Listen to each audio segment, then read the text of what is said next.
and you resist sound logic, real money-making, money preservation insights. That I went through this stuff. I had to lose a lot of money to learn these lessons, and I'm trying to very much remove the necessity for you to go through that same stuff. And you don't want to listen. Like my own kids, they don't listen. You wonder why my own sons do the things that they do? The same reason why you ain't listening to me. Just because they have my DNA in them doesn't mean that they're gonna.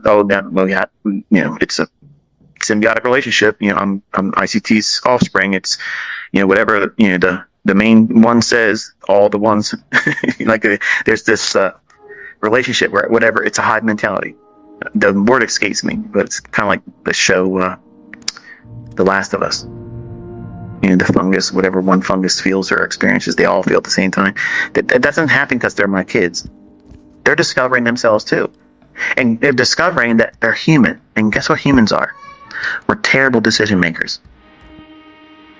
That's a skill set that has to be honed and beaten into us. The scripture says, iron sharpens iron. Meaning, it's not going to be easy.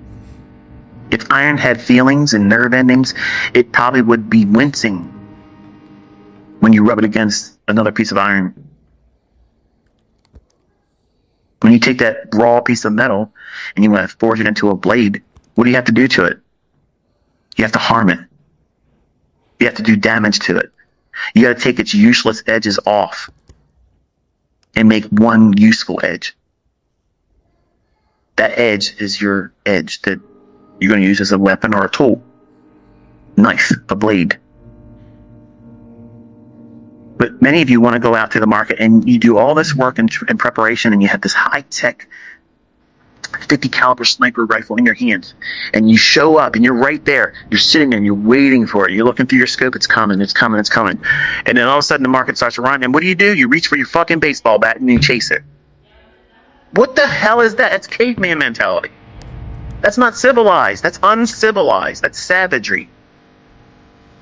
We're waiting for the mark to walk into the crosshairs, gently hug the trigger, and be confident that we have executed precisely what our model is expecting us to do. We will not second guess it because we've done everything up to the point of engagement and entry. Our stop loss is there. We don't worry about it because we're comfortable with the risk. But if I'm honest, ICT, that means I can only really risk $75. Right. Exactly. That's why you're trading with a fucking micro. Okay? That's why you're doing that. It's not about how much you can make. It's about how much you can afford to lose and still stay in the game while you're learning.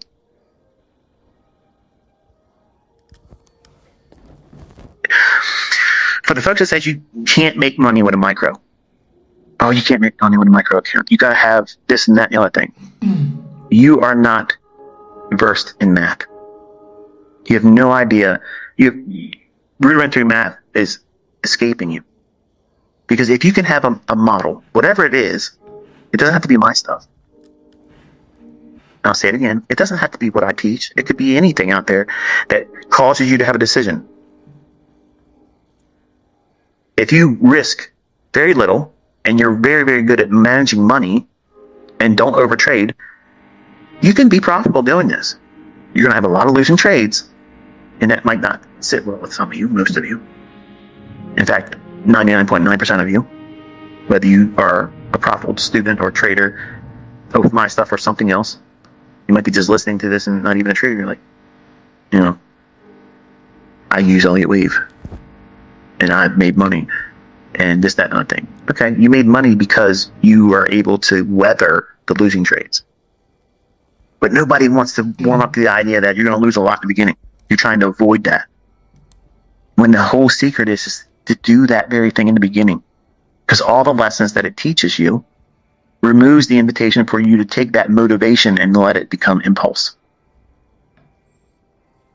If you have gone to the stage of now you're in that position where the trade that you're going to enter has a real risk of failing a funded account or drawing down in a funded account combine or losing real money in a live account. If you got to that point and you have not overcome this worrisome thoughts of, what am I really looking for? Where should I place my stop loss? Am I comfortable with what I'm risking here? Is that stop really hard? Is it there? Is it implied or a mental stop? Because they don't work. Try to use a mental stop on a CPI. You're going to be mental afterwards. You're literally going to be warped. And a real stop loss doesn't work there either. So what does that teach you? Why do I even talk about CPI? If you're not going to trade ahead of CPI, ICT, why even talk about it? Or you get the guys that, this is where the volatility is. Okay, show me trading before the CPI. Getting it right. Crickets. And the ones that try get their asses handed to them in devastating fashion.